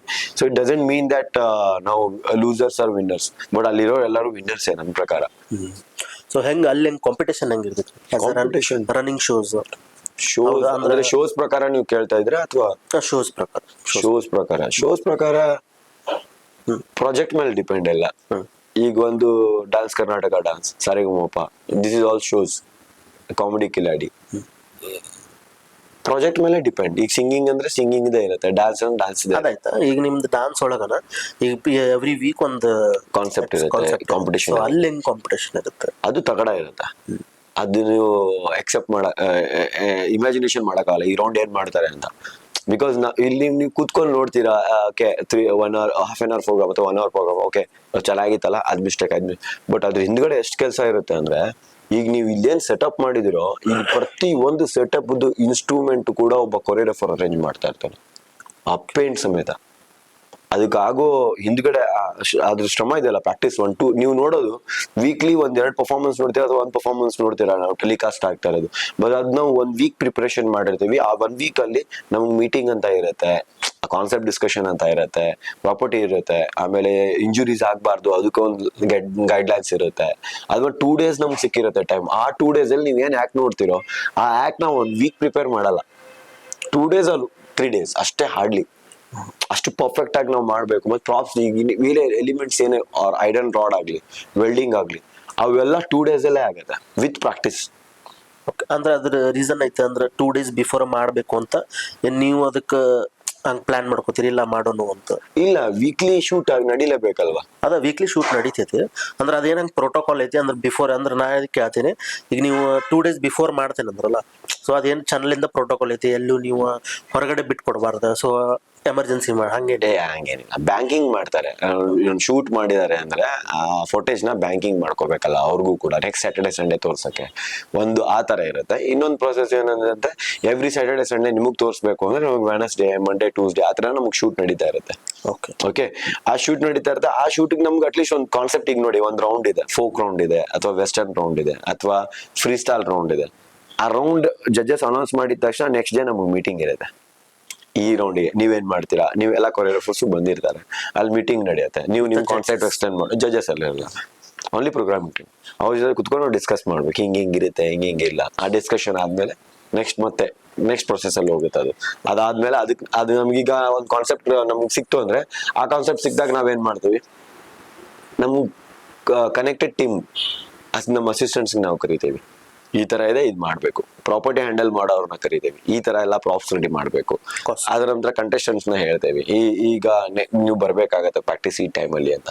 ಅವ್ರು ಬರ್ತಾರೆ. ಸೊ ನಮ್ಗೆ ಇದೆಲ್ಲ ಪ್ರೊಸೆಸ್ ಮಾಡಕ್ಕೆ 2 days, ಹಾರ್ಡ್ಲಿ 2 days ಸಿಗುತ್ತೆ ಅಷ್ಟೇ. ಸೊ ಆಮೇಲೆ ನೀವು ಈ ಶೋಸ್ ಎಲ್ಲ ಕಂಪ್ಲೀಟ್ ಆದ್ಮೇಲೆ ಆ ಪ್ರಾಪ್ಸ್ ಅಂತ ಇರುತ್ತಲ್ಲ, ಸ್ಟುಡಿಯೋ ಅದೆಲ್ಲ, ಸೊ ಅದೆಲ್ಲ ಏನ್ ಅಂದ್ರೆ ರೀಸೈಕಲ್ ಮಾಡ್ತಿರೋ ಏನು? ರೀಸೈಕ್ಲಿಂಗ್ ಆಗುತ್ತೆ ಅದೆಲ್ಲ. ಸೊ ಮತ್ತೆ ಪ್ರಾಕ್ಟೀಸ್ ಎಲ್ಲ ಹೆಂಗ ಎಲ್ಲಿ ನಡೀತೈತ್ರಿ ನಿಮ್ಗೆ? ನಮ್ಮ ಪ್ರಾಕ್ಟೀಸ್ ನಮ್ಮ ಅಕಾಡೆಮಿಯಲ್ಲಿ, ಡಿಕೆಡಿ ನಮ್ಮ ಅಕಾಡೆಮಿಯಲ್ಲಿ, ನಿಮ್ಮ ಅಕಾಡೆಮಿ, ನಮ್ಮ ಓನ್ ಅಕಾಡೆಮಿ ಇರುತ್ತಲ್ಲ dance. So total DKD team ಒಳಗೆ ಎಷ್ಟು ಕೊರಿಯೋಗ್ರಾಫರ್ಸ್ ಅದ?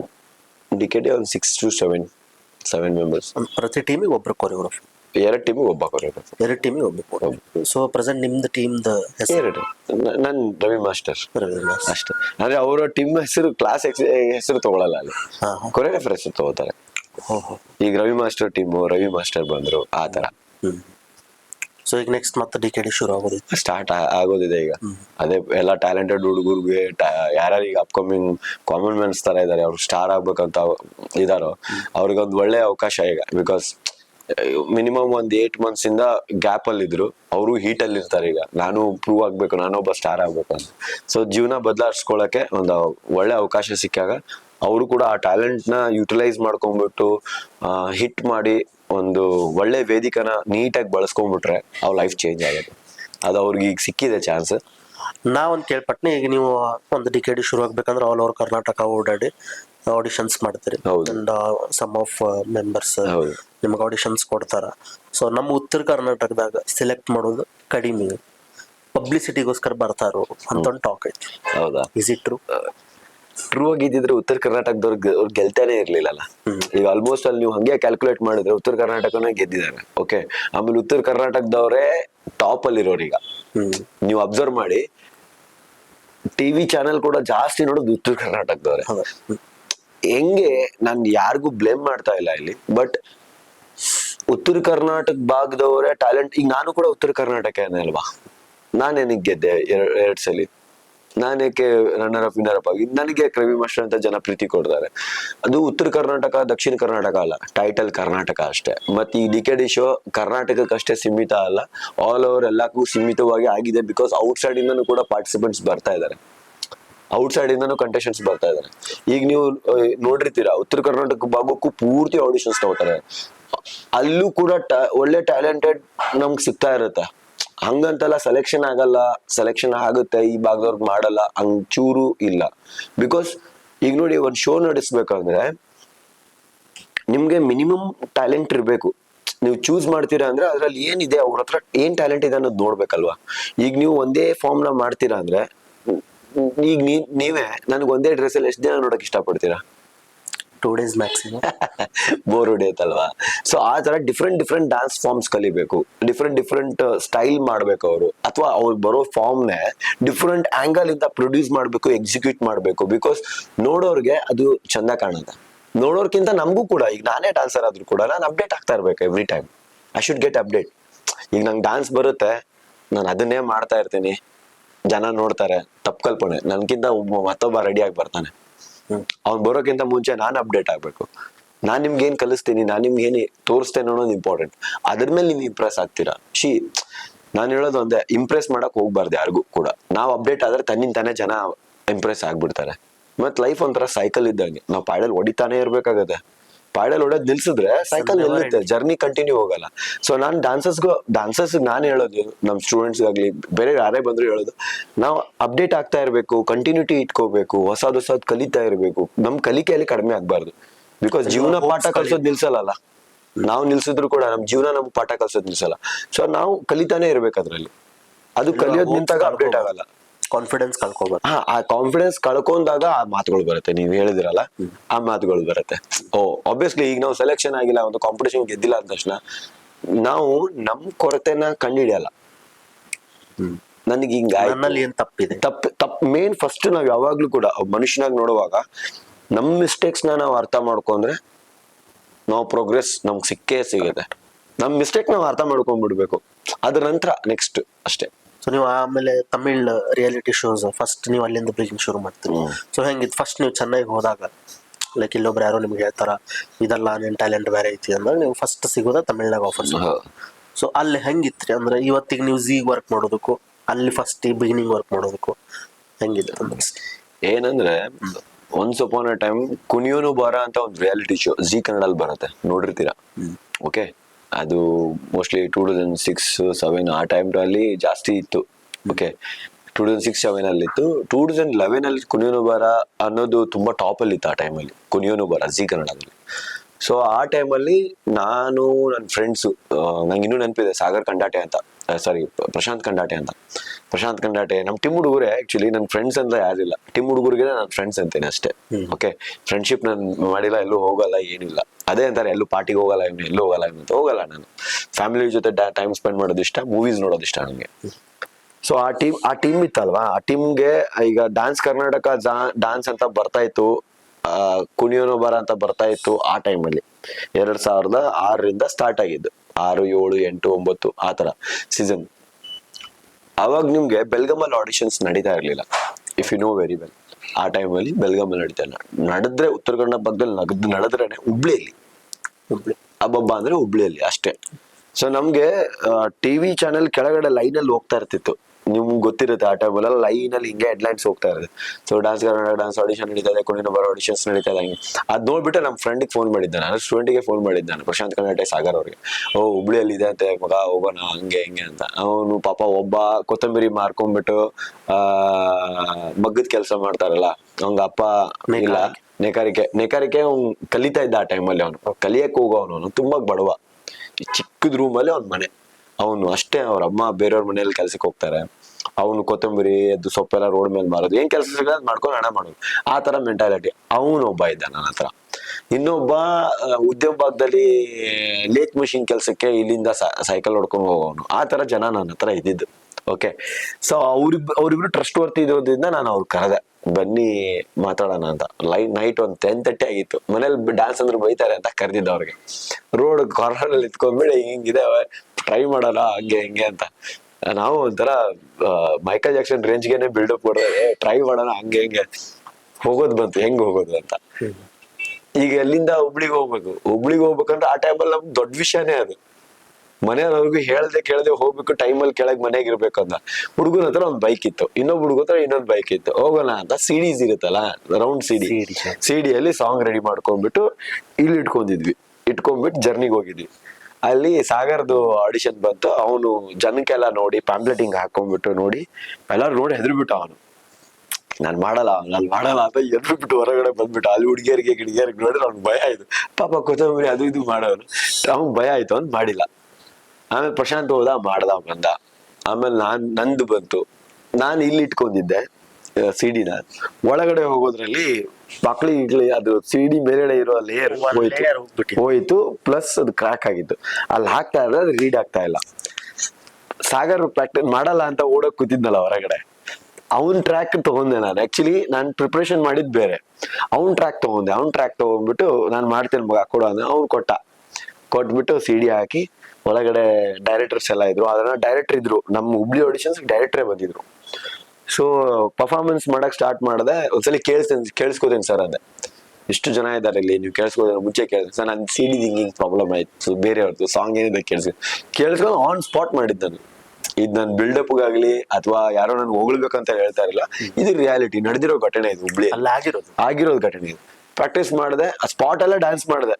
ಮಾಡ್ಬಿಟ್ಟು ನಾನು ಜಸ್ಟ್ ಹೊರಗಡೆ ಹೋಗ್ತಾ ಇದೀನಿ, ಡೈರೆಕ್ಟರ್ ಗಿಡಕ್ಕೆ ಇಷ್ಟ ಆಗಿ ಅವ್ರು ಬಂದು ನನಗೆ ಸಖತ್ತಾಗಿ ಮಾಡ್ದೆ ಅಂತೇಳಿ ಹಿಂಗೆಲ್ಲ ಮಾಡ್ತಾ ಇದ್ರು. ಆಯ್ತು, ಒಂಥರ ಸೆಲೆಕ್ಷನ್ ಆದಿದ್ದ ರೇಂಜ್ಗೆ ಬಿಲ್ಡಪ್. ನನಗೆ ಹೊರಗಡೆ ಬಂದು ನಮ್ಮ ಹುಡುಗರಿಗೆ ಯಾರಿಗೂ ಕಾಲ್ ಬಂದಿಲ್ಲ. ನೆಕ್ಸ್ಟ್ ಡೇ ಯಾರಿಗೂ ಕಾಲ್ ಬಂದಿಲ್ಲ.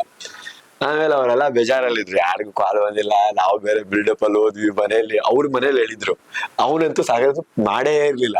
ಮನೇಲಿ ಹೇಳಿ ಬಂದಿದ್ದ, ನಾನು ರಿಯಾಲಿಟಿ ಶೋ ಅಲ್ಲಿ ಹೀರೋ ಆಗ್ತಾ ಇದ್ದೀನಿ ಅಂತ. ಆಗಿಲ್ಲ ಅವನು. ನನ್ ಸೆಲೆಕ್ಷನ್ ಆಗಿದೆ ಅಂತ ನನಗೆ ಕಾಲ್ ಬಂತು. ಈಗ ನೀವು ನೋಡ್ಬೇಕಂದ್ರೆ ಬೆಂಗಳೂರಿಗೆ ನನಗೆ ಆಡಿಷನ್ ಕರೆದ್ರು. ಅವಾಗ ನಮ್ ತಂದೆಯರಿದ್ರು. ಓಕೆ, ಇದೇ ನಾನು ನಮ್ಮ ತಂದೆಯರ್ ಇದ್ದಾಗಿದ್ದ ಸ್ಟೋರಿ ಹೇಳ್ತಾ ಇದ್ದೇನೆ. ಬಿಗಿನಿಂಗ್ ಇದು 2011 ಒಳಗಡೆ ಹೇಳ್ತಾ ಇದ್ದೀನಿ. ಸೊ ಹೋದ್ವಿ, ಅಲ್ಲಿ ಸ್ಟಾರ್ಟ್ ಆಯ್ತು ಆಡಿಷನ್ಸ್ ಎಲ್ಲ. ಅಲ್ಲಿ ತುಂಬಾ ಜನ ಮಾರ್ಯ, ಎಂತ ಜನ ಅಂದ್ರೆ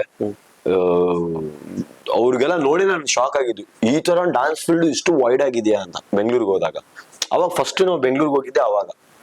ಸೊ ಅಲ್ಲಿ ಹೋದಾಗ ಸ್ಟೇ ಫ್ರೆಶ್ ಅಪ್ಗೆ ಏನೂ ಇರ್ಲಿಲ್ಲ. ಸೊ ಒಬ್ರು ಮನೆ ಇತ್ತಲ್ಲಿ, ಅವ್ರು ಬೆಲ್ಗಮ್ದವ್ರೆ, ಅವರು ಕರ್ಕೊಂಡು ಹೋದ್ರು. ಅಲ್ಲಿ ಮ್ಯಾಗಿ ಮಾಡ್ಕೊಟ್ರು, ಮ್ಯಾಗಿ ತಿಂದ್ವಿ. ಆ ಟೈಮಲ್ಲಿ ಮ್ಯಾಗಿ ತಿಂದ್ವಿ. ಆಮೇಲೆ ಆಡಿಷನ್ಸ್ಗೆ ಹೋದೆ. ಆಮೇಲೆ ಆಡಿಷನ್ ಕೊಟ್ಟು ಸೆಲೆಕ್ಷನ್ ಆಯ್ತು. ನಂದು ಸೆಲೆಕ್ಷನ್ ಆಗಿ ನಾನು ಬೆಲ್ಗಮ್ಗೆ ಬಂದಿದ್ದೀನಿ. ಬೆಲ್ಗಾಮ್ ಬಂದು ಮೇಗಾ ಆಡಿಷನ್ ಅಂತ ಒಂದು ಅನೌನ್ಸ್ಮೆಂಟ್ ಮಾಡ್ತಾರೆ. ಓಕೆ, ಅದೇ ಶೋದು ಮೇಗಾ. ಅಂದ್ರೆ 2ನೇ ರೌಂಡ್ ಪಾಸ್ ಮಾಡಿದೆ ನಾನು. ಗೋಲ್ಡನ್ ಹ್ಯಾಟ್ ಹಾಕಿದ್ರು ನನಗೆ. ಆಯ್ತು, ಬಂದೆ. ಪಾರ್ಟ್ನರ್ ಸೆಲೆಕ್ಷನ್ ಮಾಡ್ತಾರೆ ಅಲ್ಲೇ, ಡ್ಯೂಯೆಟ್ ರೌಂಡ್ ಪಾರ್ಟ್ನರ್ ಸೆಲೆಕ್ಷನ್ ಮಾಡ್ತಾರೆ. ಆಶಿಕಾ ರಂಗನಾಥ್ ಗೊತ್ತಲ್ಲ ನಿಮ್ಗೆ, ಚುಟು heroine. She was my best friend on those days. Okay, ಅವಳು ನನ್ಗೆ ಅವಳಿಗೆ ಪಾರ್ಟ್ನರ್ ಆಗಿ ಚೂಸ್ ಮಾಡಿದ್ರು. So you both are dance partners. ಯಾವ ಇಯರ್ ಅಲ್ಲಿ ಇದು 2010 ಅನ್ಕೋತೇನೆ. ಆ ಟೈಮಲ್ಲಿ ನಮ್ಮಿಬ್ರಿಗೂ ಪಾರ್ಟ್ನರ್ ಆಗಿ ಚೂಸ್ ಮಾಡಿದ್ರು. ಆಶಿಕಾ ರಂಗನಾಥ್ಗೂ ನನಗೂ ಪಾರ್ಟ್ನರ್. ಸೊ ನಾವು ಇಬ್ರು ಈಗ ಪಾರ್ಟ್ನರ್ ಆಗಿದ್ವಿ. ಸೊ ಮಂಜುನಾಥ್ ಸರ್ ಅಂತ, ಈಗ ನ್ಯಾಷನಲ್ ಟಿವಿ ಓನರ್ ಅವರು, ಮಂಜುನಾಥ್ ಸರ್, ಅವರು ನನಗೆ ತುಂಬಾ ಹೆಲ್ಪ್ ಮಾಡೋರು ಆ ಟೈಮಲ್ಲಿ.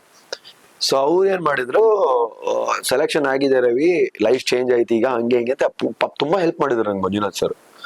ನಾನು ಬಂದೆ ಬೆಳಗಮ್ಗೆ. ನೆಕ್ಸ್ಟ್ ಪೀರಿಯಡ್ ನಮ್ಮ ತಂದೆಯವರಿಗೆ ಸೀರಿಯಸ್ ಆಯ್ತು. ಈಗೇನು ಮೇಗಾ ಆಡಿಷನ್ ಆಯ್ತು, ಈಗ ಇನ್ನು ಶೂಟ್ ಮಾಡೋದು ಡೇಟ್ ಎಲ್ಲ ಅನೌನ್ಸ್ಮೆಂಟ್ ಆಗಿತ್ತು. ಹೋಗ್ಬೇಕಾದ್ರೆ ನಮ್ಮ ತಂದೆಯವ್ರಿಗೆ ತುಂಬಾ ಸೀರಿಯಸ್. ನಮ್ಮ ತಂದೆಯವ್ರಿಗೆ KLE ಹಾಸ್ಪಿಟಲ್ ಅಡ್ಮಿಟ್ ಮಾಡಿದ್ರು. ಅಂದ್ರೆ ಬದುಕಲ್ಲ ಅನ್ನೋ ತರಾನೇ ಇತ್ತು. ಆ ಹಾಸ್ಪಿಟಲ್ ಅಡ್ಮಿಟ್ ಮಾಡಿದ್ರು. ಆಕ್ಸಿಡೆಂಟ್ ಆಗಿತ್ತು. ಅಲ್ಲಿ ಆಕ್ಸಿಡೆಂಟ್ ಅಲ್ಲ, ಹಂಗೆ ಹೆಲ್ತ್ ಇಶ್ಯೂದಿಂದ ಪ್ರಾಬ್ಲಮ್ ಆಗಿತ್ತು. ಅಲ್ಲಿ ಅಡ್ಮಿಟ್ ಮಾಡಿದ್ರು. ನನ್ಗೆ ಶೂಟ್ಗೆ ನೆಕ್ಸ್ಟ್ ಇವತ್ ನೈಟ್ ಹೊರಡ್ಬೇಕು, ನಾಳೆ ಶೂಟ್ ಅಂತಿದ್ದಾರೆ. ಓಕೆನಾ, 2 ದಿನ ಪ್ರಾಕ್ಟೀಸ್, ಶೂಟ್ ಅಂತಿದ್ದಾರೆ. ಇಲ್ಲಿ ನೋಡ್ರೆ ನಮ್ಮ ತಂದೆ ಹಿಂಗಿದ್ದಾರೆ, ಇದು ಮಾಡೋದ ಇದು ಮಾಡೋದ. ಅದು ಹೇಳಕ್ಕೂ ಸರಿ ಅನ್ಸಲ್ಲ. ದೊಡ್ಡ ಮಗ ಬೇರೆ ಮನೆಯಲ್ಲಿ, ಹೆಂಗ್ ಹೇಳ್ತೀರಾ ನಾನು ಹೋಗ್ತೇನೆ ಅಂದ್ರೆ ತಪ್ಪಾಗ್ಬಿಡದ. ನಂಗೆ ಅದು ಬೇಕು, ಇದು ಬೇಕು. ಆಮೇಲೆ ಅಪಾರ್ಚುನಿಟಿ ಮಿಸ್ ಆಯ್ತು ಅಂತ ತಿಳ್ಕೊಂಡ್ಬಿಟ್ಟು, ಇಲ್ಲ ಮಂಜುನಾಥ್ ಸರ್ಗೆ ಹೇಳಿದೆ, ಸರ್ ಹಿಂಗ ಆಗಿದೆ, ತಪ್ಪು ತಿಳ್ಕೊಬೇಡಿ ಸರ್, ನನ್ ಲೈಫ್ ಅದು. ಬಟ್ ಇಲ್ಲಿ ನಾನು ನಿಂತ್ಕೋಬೇಕು, ನಂಗೆ ಲೈಫ್ ಕೊಟ್ಟವ್ರೆ ಇವರು, ಲೈಫ್ ನನ್ಗಿಂತ ನಾನು ಲೈಫ್ ಕೊಟ್ಟರು ನೋಡ್ಕೋಬೇಕಾಗತ್ತೆ. ಅವರು ಪಾಪ ತುಂಬಾ ಅರ್ಥ ಮಾಡ್ಕೊಂಡ್ಬಿಟ್ಟು ನನ್ನ ಜಾಗದಲ್ಲಿ ಬೇರೆ ಡಾನ್ಸರ್ಸ್ ಅಂದ್ರೆ ಸ್ಟ್ಯಾಂಡ್ ಬೈ ಇಟ್ಟಿರ್ತಾರಲ್ಲ ಅವ್ರಿಗೆ ಕರ್ಕೊಂಡ್ಬಿಟ್ಟು ಅವ್ರಿಗೆ ಪಾರ್ಟ್ನರ್ ಮಾಡಿ ಮುಂದೆ ಬಿಟ್ರು. ನನ್ನ ಅಪಾರ್ಚುನಿಟಿ ಹೋಯ್ತು. ಸೊ ನಾನು ಅಲ್ಲಿ ಅಪಾರ್ಚುನಿಟಿ ಮಿಸ್ ಮಾಡಿದೆ, ತಂದೆಯವ್ರಿಗೆ ನೋಡ್ಕೋತಾ ಇದ್ದೆ. ಇಲ್ಲಿ ಆಯ್ತಲ್ಲ ಹಂಗೆ. ಮತ್ತೆ ಸ್ವಲ್ಪ ದಿನ ಆದ್ಮೇಲೆ ಏನಾಯ್ತು, ವೈಲ್ಡ್ ಕಾರ್ಡ್ ಎಂಟ್ರಿ ಅಂತ ಮತ್ತೆ ಬಂತು ಚಾನ್ಸು. ಆವಾಗ ನಾನು ಲೈಕ್ ಅವರು ವೇಟ್ ನನ್ಗೆ ಚೂಸ್ ಮಾಡಿದ್ರಲ್ವಾ, ನನ್ ಕಾರಣಾಂತರಿಂದ ಹೋಗಕ್ಕಾಗಿಲ್ಲ ಅಂದಾಗ ಸ್ಟ್ಯಾಂಡ್ ಬೈ ಇದ್ದವ್ರನ್ನ ತಗೊಂಡಿದ್ರು. ಸೊ ನಾನು ವೈಲ್ಡ್ ಕಾರ್ಡ್ ಅಲ್ಲಿ ನಂಗೆ ಕರೆದ್ರು ಮತ್ತೆ. So again I have been as a contestant ಆಗಿ ಹೋದೆ, ಪರ್ಫಾರ್ಮೆನ್ಸ್ ಮಾಡಿದೆ, ಎಲ್ಲ ಮಾಡಿದೆ. ಆ ಟೈಮಲ್ಲಿ ನಂದು ತಲೆಗೆ ಒಂದು Aghori dance, Jog song Aghori dance ನನ್ಗೆ ನೆನಪಿದೆ. ಇನ್ನು ವಿಗ್ ಹಾಕ್ಬಿಟ್ಟು ತುಂಬಾ ಪಿನ್ಸ್ ಹಾಕಿದ್ರು, ದೊಡ್ಡ ಪಿರಾಮಿಡ್ ಇದ್ದು ಅಲ್ಲಿಂದ ಫ್ಲಿಪ್ ಎಲ್ಲ ಹೊಡಿತಾ ಇದ್ದೆ ನಾನು. ಆ ಟೈಮ್ ಹೋದೆ, ಎಲ್ಲ ಆಯ್ತು, ಫುಲ್ ಬ್ಲಡ್, ತಲೆ ಎಲ್ಲ ವಿಗ್ ಎಲ್ಲ ತೆಗೆದಾಗ ಫುಲ್ ಬ್ಲಡ್ ಬರ್ತಾ ಇದೆ. ಹಾಸ್ಪಿಟಲ್ ಅಲ್ಲಿ ಕರ್ಕೊಂಡ್ ಹೋಗ್ಬಿಟ್ಟು ಡಾಕ್ಟರ್ ಹೇಳಿದ್ರೆ, ಡಾಕ್ಟರ್ ನನ್ ಮಗ ಡಾನ್ಸ್ ಮಾಡಂಗಿಲ್ಲ, ಈಗ ಒಂದ್ ವಾರ ರೆಸ್ಟ್ ಬೇಕು ಇವ್ನಿಗೆ ಅಂತ ತಕ್ಷಣ ಸೆಲ್ಫ್ ಎಲಿಮಿನೇಷನ್ ಆಯ್ತು. ಅಪಾರ್ಚುನಿಟಿ ಮಿಸ್ ಆಯ್ತು. ವೈಲ್ಡ್ ಕಾರ್ಡ್ ಎಂಟ್ರಿ ಇಲ್ಲ, ಅಪಾರ್ಚುನಿಟಿ ಮಿಸ್ ಆಯ್ತು. ಅಂದ್ರೆ ನಾನು ಇದ್ರಲ್ಲೇ ಬರ್ದಿರ್ಲಿಲ್ಲ ಮೋಸ್ಟ್ಲಿ, ಅದು ಹೋಯ್ತು ಅನ್ಕೊಂಡೆ. ಮತ್ತೊಂದು ರಿಯಾಲಿಟಿ ಶೋ ಸಿಕ್ತು, ಕುಣಿಯೋನು ಬಾರ ಅಂತ. ನೀವು ಯೂಟ್ಯೂಬ್ ಅಲ್ಲಿ ಹಾಕಿದ್ರೆ ಬರುತ್ತೆ, ಅದು ಕೂಡ ರವಿ ಮಾಸ್ಟರ್ ಅಂತ ನನ್ನ ಪರ್ಫಾರ್ಮೆನ್ಸ್ ಬರುತ್ತೆ. ಮೋನಿಶಾ ಅವ್ರು ನನ್ನ ಪಾರ್ಟ್ನರ್, ಅದು ಕೂಡ ಆಡಿಷನ್ ಕೊಟ್ಟೆ, ಅದು ಚೆನ್ನಾಗಾಯ್ತು. ಅದರಲ್ಲಿ ಕಂಟೆಸ್ಟೆಂಟ್ ಆಗಿ ಹೋದೆ. ಅಲ್ಲಿ ಕಂಟೆಸ್ಟೆಂಟ್ ಇನ್ನೇನ್ ಸೆಮಿಫೈನಲ್ ಏನಂದು, ಆ ಟೈಮಲ್ಲಿ ನಂದು ಹ್ಯಾಂಡ್ ಡಿಸ್ಲೋಕೇಟ್ ಆಯ್ತು ರೋಪ್ ಆಕ್ಟ್ ಅಲ್ಲಿ. ಇಲ್ಲಿ ನೋಡಿ, ಇವತ್ತಿಗೂ ಅದು ಮಾರ್ಕ್ ಇದೆ. ಅದನ್ನೆಲ್ಲ ನಮ್ಮ ಮನೆಯವ್ರಿಗೆ ಗೊತ್ತಿತ್ತು. ಸೊ ಅದಕ್ಕೆ ನಾನು ಹೇಳಿದ್ದೆ, ನನ್ನ ಭಾವ ನಿಂಗೆ ಲಾಸ್ಟ್ ಚಾನ್ಸ್. ನಮ್ಮ ತಂದೆ ಅದ್ರ ನಂತರ ನಮ್ಮ ತಂದೆ ತಿರ್ಕೊಂಡಿದ್ದು. ಅವಾಗ ನಮ್ಮ ಭಾವ ಹೇಳಿದ್ದು, ನೋಡು ಇದೇ ಲಾಸ್ಟ್ ಚಾನ್ಸ್, ಇಲ್ಲ ಗೋಲ್ಡ್ ವರ್ಕ್ ಬಂದ್ಬಿಡು ಅಂತ. ನಾನು ಅಲ್ಲಿ ಸುಸಿ ಸ್ಪ್ಯಾನ್ಸ್ ಅಲ್ಲಿ ವರ್ಕ್ ಮಾಡ್ತಾ ಇದ್ದೆ. ಅವರು ಒಬ್ರು ನಾನು ಹೇಳಿದಂಗೆ ಮಾಲಿಕ್ಪುರದಿಂದ ರಾಜು ಬಗ್ನವರು, ಅವ್ರು ನಂಗೆ ನೋಡ್ಬಿಟ್ಟು, ನೀನು ಇಷ್ಟೊಂದೆಲ್ಲ ಮಾಡಿದವನು, ನಿಂಗೆ ನಾವು ಗುರು ಹಿಡಿತೇವಿ, ನೀನ್ ಈ ತರ ಮಾಡೋದು ನಮ್ಗೆ ಇಷ್ಟ ಆಗ್ತಾ ಇಲ್ಲ ಇಲ್ಲಿ ಕುತ್ಕೊಂಡು. ನಿನ್ ಇದಕ್ಕಲ್ಲ, ಸ್ಟ್ಯಾಂಡರ್ಡ್ ಅಲ್ಲ ಇದು, ನಿನ್ ಟ್ಯಾಲೆಂಟ್ ಅಲ್ಲ ಇದು ಅಂತ ಅವ್ರು ಹೇಳ್ತಾ ಇದ್ರು. ಅವ್ರು ಹೇಳಿದ್ದೆಲ್ಲ ಒಂದ್ ಕಡೆ ಚುಸ್ತಾಯ್ತು, ನನಗೆ ತುಂಬಾ ಚುಸ್ತಾಯ್ತು. ಹಿಂಗ್ ಹೇಳ್ಬಿಟ್ರಲ್ಲ, ನಾನ್ ಮಿಸ್ ಮಾಡ್ದೆ. ಅಂದ್ರೆ 2 ಶೋ ಮಾಡಿದ್ದಲ್ಲ, ಅಲ್ಲೂ ಕೂಡ ತಮಿಳ್ ಡೈರೆಕ್ಟರ್ಸ್ ಇದ್ರು, ಅವ್ರನ್ನ ನೋಡಿದ್ರು ಕಲೆಂಜರ್ ಚಾನೆಲ್ ಅವರು. ಸೊ ನಮ್ಮ ಭಾವಂಗೆ ಹೇಳ್ಬಿಟ್ಟು ರಿಕ್ವೆಸ್ಟ್ ಮಾಡಿ ನಾನೇನ್ ಮಾಡಿದೆ, ಚೆನ್ನೈಗೆ ಹೋದೆ. ಚೆನ್ನೈಗೆ ಹೋದ್ಮೇಲೆ ಅಲ್ಲಿ ನನಗೆ ನಿಮ್ಗೆ ಹೇಳ್ಬೇಕಂದ್ರೆ ನನ್ನ ಹತ್ರ ಹಣ ಇರ್ಲಿಲ್ಲ, ಟು ಬಿ ಫ್ರ್ಯಾಂಕ್. ನಾನು ಹೇಳ್ದಂಗೆ 650 rupees ಅಷ್ಟೇ ನನ್ನ ಹತ್ರ ಹಣ ಆಯ್ತು. ನಾನ್ ಡಿಫಿಕಲ್ಟಿ ಪಟ್ಟಿದ್ದೆಷ್ಟು ಅಂದ್ರೆ, ಈಗ ಎಲ್ಲರೂ ಅನ್ಬೋದು ರವಿ ಮಾಸ್ಟ್ರು ಹಂಗೆ ಹಿಂಗೆ ಎಲ್ಲ ಚೆನ್ನಾಗಿದೆ ಈಗ ಅಂತ. ಚೆನ್ನಾಗಿ ಈ ಬರಕ್ಕೆ ನಾವು ಕಷ್ಟಪಟ್ಟಿರೋದು ಅಷ್ಟು ಇಷ್ಟು ಈಸಿ ಅಲ್ಲ. It's not that easy that I have become as a choreographer or I have achieved something. ಇದಕ್ಕೆ ನಾನು ಹೇಳ್ಬೇಕಂದ್ರೆ ತುಂಬಾ ಜನರದ್ದು ಸಪೋರ್ಟ್ ಇದೆ, ಜನ ಎಲ್ಲಾನು ಸಪೋರ್ಟ್ ಮಾಡಿದಾರೆ ಅನ್ಬೋದು. ತಮಿಳಲ್ಲೂ ಕೂಡ ನನ್ಗೆ ಏನಾಯ್ತು ಅಂದ್ರೆ, ಮನೆಯವ್ರಿಗೆ ನಾನು ಹೇಳಿದ್ದು ಅಲ್ಲೆಲ್ಲ ಇದೆ ಫೆಸಿಲಿಟಿ ಅಂತ. ಬಟ್ ನನಗೆ ತಮಿಳ್ ಚಾನೆಲ್ ಅಲ್ಲಿ ನನಗೆ ಯಾರು ಗುರ್ತಿಡಿತಾರೆ, ಡೈರೆಕ್ಟರ್ ಬಿಟ್ರೆ. ಬಟ್ ಹೊರಗಡೆಯಿಂದ ಬಂದವ್ರಿಗೆ ಯಾರು ಸಪೋರ್ಟ್ ಏನಕ್ಕೆ ಮಾಡ್ಬೇಕು? ಓಕೆ, ತಮಿಳ್ ಅವ್ರು ಎದಕ್ ಸಪೋರ್ಟ್ ಅಂದ್ರೆ ಚಾನೆಲ್ ಅವ್ರು ಏನಕ್ಕೆ ಸಪೋರ್ಟ್ ಮಾಡ್ತಾರೆ? ಆಸ್ ಅ ಕಂಟೆಸ್ಟೆಂಟ್ ಬಂದವ್ರು ನಾನು. ಸೊ ನನ್ ಸ್ಟೇ, ನನ್ ಫುಡ್ ನಾನೇ ನೋಡ್ಕೋಬೇಕಲ್ವಾ. ಮನೆಯವ್ರಿಗೆ ಏನ್ ಹೇಳಿದ್ದೆ, ನಾನ್ ಫುಡ್ ಅವ್ರೆ ಅಲ್ಲೇ ಇದೆ, ಸ್ಟೇನು ಅಲ್ಲೇ ಇದೆ. ಬಟ್ ಟು ಬಿ ಫ್ರ್ಯಾಂಕ್, ನಾನು ಸ್ಟೇ ಮಾಡಿದ್ದು ಒಂದು ಡ್ಯಾನ್ಸ್ ಕ್ಲಾಸ್ ಟೆರಸ್ ಹೊರಗಡೆ, ರೂಫ್ ಟಾಪ್ ಅಲ್ಲಿ. ಕ್ಲಾಸ್ ಕ್ಲೋಸ್ ಮಾಡಿದ್ರೆ ಹೊರಗಡೆ ಮಲಗೋದು. ತಿನ್ನಕ್ಕಿರ್ಲಿಲ್ಲ, ಉಣ್ಣಕ್ಕಿರ್ಲಿಲ್ಲ, ನೆಟ್ಟಿಗೆ ಹೊಟ್ಟೆ ಹಸ್ದಾಗ ಫ್ರೆಂಡ್ಸ್ಗೆ ಯಾರಿಗಾರು ಫೋನ್ ಮಾಡಿ ಅಕೌಂಟಿಗೆ ಒಂದು 50 ರೂಪಾಯಿ ಹಾಕ, 100 ರೂಪಾಯಿ ಹಾಕ ಅಂತ ಹೇಳಿ ಅವ್ನ ಹಾಕಿದ್ರೆ ಅದನ್ನ ಹೋಗಿ ವಡಾಪಾವ್ ತಿನ್ನೋದು. ಅಲ್ಲಿ ವಡಾಪಾವ್ ಚೆನ್ನಾಗಿ ಸಿಗುತ್ತೆ, ವಡಾಪಾವ್ ತಿನ್ನೋದು. ಇಲ್ಲ ಮೆಣಸಿನ್ಕಾಯಿ ಕೊಡ್ತಾರೆ ಅದ್ರ ಜೊತೆ, ಅಲ್ಲಿ ಕೊಡ್ತಾ ಇದ್ರು. ಸೊ ಅದನ್ನ ಏನ್ ಮಾಡೋದು, ಮೆಣಸಿನ್ಕಾಯಿ ಜಾಸ್ತಿ ತಿನ್ನೋದು. ಆಮೇಲೆ ಸರಿಯಾಗಿ ನೀರ್ ಕುಡಿಯೋದು. ಹೊಟ್ಟೆ ತುಂಬ್ತಿತ್ತು ಅವಾಗ, ಗ್ಯಾಸ್ ಆಗಿ ಹೊಟ್ಟೆ ತುಂಬ್ತಿತ್ತು. ಕಣ್ಣಿಗೆ ನೀರ್ ಬರೋದು ಒಂದ್ ಸೈಡ್, ಮನೇಲಿ ಆರಾಮಾಗಿ ಇರ್ತಿದ್ನಲ್ಲ, ಇಲ್ಲೇನಕ್ ಬಂದೆ ನಾನು ಅಂತ. ಒಂದ್ ಸೈಡ್ ಅನ್ನೋದು ಓಡಕ್ ಬಿಡೋಣ ಅಂತ, ಬೇಡ ಆಗ್ತಾ ಇಲ್ಲ ಅಂತ. ಬಟ್ಟೆ ಕೂಡ 2 ವಾಶ್ ಮಾಡು, ಅಲ್ಲೇ ಹಾಕೋ. ಅದು ಮೇಲ್ಗಡೆ ಸಿಂಟ್ಯಾಕ್ಸ್ ಇರ್ತಿತ್ತು, ನಂಗೆ ನೆನಪಿದೆ. ಚಿಕ್ಕದು ಕಬ್ಬಣದ ಹಿಂಗ್ ಇತ್ತದು, ಅದ್ರ ಮೇಲ್ಗಡೆ ಸಿಂಟ್ಯಾಕ್ಸ್ ಇಟ್ಟಿದ್ರು. ಅಲ್ಲಿ ಯಾರು ನೋಡ್ತಾ ಇರ್ಲಿಲ್ಲ, ಫುಲ್ ಟಾಪ್ ಅಲ್ಲಿ ಇತ್ತದು. ಅಲ್ಲಿ ಹೋಗಿ ಸಿಂಟ್ಯಾಕ್ಸ್ ಆಗಿ, ಬಿಸಿಲು ಹೆವಿ ಅಲ್ವಾ ಅಲ್ಲಿ, ಬೇಗ ಒಣಗ್ತಿತ್ತು. ಅಲ್ಲಿ ಹಾಕ್ಬಿಟ್ಟು ಕುತ್ಕೊಳ್ಳೋದು, ಅಲ್ಲಿ ಬಟ್ಟೆ ಹಾಕೊಳ್ಳೋದು, ಆ ತರ ಜರ್ನಿ ಇತ್ತು ನಂದು. ಸೊ 1-2 ರೌಂಡ್ ಆದ್ಮೇಲೆ ಕಲಾನೋಸ್ಟ್ರ ಅಂತ ಶೋ ಡೈರೆಕ್ಟರ್, ಕಲೆಂಜರ್ ಚಾನೆಲ್ ಅಲ್ಲಿ ಮಾನ್ನಡ ಮೈಲಾಡ ಅಂತ ರಿಯಾಲಿಟಿ ಶೋ ಸೀಸನ್ 10. ಆ ರಿಯಾಲಿಟಿ ಶೋದು ಡೈರೆಕ್ಟರ್ ಬಂದ್ಬಿಟ್ಟು ಕಲಾನೋಸ್ಟ್ರ, ಜಡ್ಜು ಕೂಡ ಅವರೇ ಆಗಿದ್ರು. ಸೊ ಒಂದು ದೊಡ್ಡ ಅಪಾರ್ಟ್ಮೆಂಟ್ ಅವ್ರದ್ದು. ಆ ಅಪಾರ್ಟ್ಮೆಂಟ್ ಅಲ್ಲಿ ರೂಮ್ಸ್ ತರ ಮಾಡಿದ್ರು ಅವರು. ಡ್ಯಾನ್ಸ್ ಕ್ಲಾಸೇ, ದೊಡ್ಡ ಕ್ಲಾಸಸ್ ರೂಮ್ ಮಾಡಿದ್ರು. CCTVs ಇತ್ತಲ್ಲಿ. ಸೊ ಅವ್ರು ಯಾವಾಗ್ಲೂ ನೋಡ್ತಾ ಇರೋರು ನನ್ಗೆ. ನಾನು ನಾರ್ಮಲ್ ಆಗಿ ಎಲ್ಲೂ ಹೋಗ್ತಾನೆ ಇರ್ಲಿಲ್ಲ, ಕ್ಲಾಸಲ್ಲೇ ಬಿದ್ದಿರ್ತಿದ್ದೆ, ಲ್ಯಾಂಗ್ವೇಜ್ ಬರಲ್ಲ, ಯಾರ ಜೊತೆ ಮಾತಾಡ್ತಾ ಇರ್ಲಿಲ್ಲ, ನಾನು ಒಬ್ಬನೇ ಇರ್ತಿದ್ದೆ. ನೀರ್ ಕುಡಿಯೋದು, ಕುತ್ಕೊಳ್ಳೋದು, ನೀರ್ ಕುಡಿಯೋದು. CCTV ನೋಡ್ತಾ ನೋಡ್ತಾ ನೋಡ್ತಾ ರಿಯಾಲಿಟಿ ಶೂಟ್ ನಡೀತಾ ಇತ್ತಲ್ಲ, ಶೂಟ್ ಅಲ್ಲಿ ನಾನು ಔಟ್ ಮಾರ್ಕ್ಸ್ ತಗೊಂಡೆ, ಎಲ್ಲ ಆಯ್ತು. ಆದ ತಕ್ಷಣ ಅವ್ರು ಏನ್ ಹೇಳ್ತಾರೆ ಅಂದ್ರೆ, ಜಡ್ಜ್ಮೆಂಟ್ ಪ್ಯಾನಲ್ ಅಲ್ಲಿ ಕುತ್ಕೊಂಡ್ಬಿಟ್ಟು, ನಾನು ಈ ತಮಿಳಲ್ಲಿ ಮಾತಾಡ್ತಾರೆ ಅವ್ರು, ನಾನು ಈ ಹುಡುಗಂಗ್ ನೋಡ್ತಾನೆ ಇದ್ದೀನಿ, ಇವನು ಕ್ಲಾಸಲ್ಲೇ ಇರ್ತಾನೆ, ಮತ್ ಮನೆ ಇಲ್ಲ ಏನು ಇಲ್ಲ ಇವನ್ಗೆ, ಬಟ್ ನಮ್ಗ ಅವನು ಹೇಳಿದ್ದೇನು ಅಂದ್ರೆ ಮನೆಗೆ ಹೋಗ್ತಾನೆ ಅಂತ, ಬಟ್ ಅವ್ನ್ ಗೊತ್ತಿಲ್ಲ CCTV ಕ್ಲಾಸಿಗಿದೆ ಅಂತ. ನಾವು ಚೆಕ್ ಮಾಡಿದ್ವಿ, ಇವನ್ ಕ್ಲಾಸಲ್ಲೇ ಮಲಗ್ತಾನೆ, ಕ್ಲಾಸಲ್ಲೇ ಉಣ್ತಾನೆ, ಬಟ್ಟೆನೂ ಎರಡೇ ಇದೆ, ಹಂಗೆ ಹಿಂಗೆ ಟೆಲಿಕಾಸ್ಟ್ ಆಗಿದೆ, ಫುಟೇಜು ಇದೆ ನಿಮ್ಗೆ. ಆಮೇಲೆ ಅವ್ರು ಏನ್ ಹೇಳ್ತಾರೆ ಅಂದ್ರೆ, ಸ್ಪಾಟ್ ಅಲ್ಲಿ ಒಂದ್ ಒಳ್ಳೆ ಶೂಸ್ ಕೊಡಿಸ್ತಾರೆ ನನ್ಗೋಸ್ಕರ. ಆ ದಿನ ಆ ಎಪಿಸೋಡ್ ನನ್ಗೋಸ್ಕರ ಅವರು ರೆಡಿ ಮಾಡಿದ್ರು.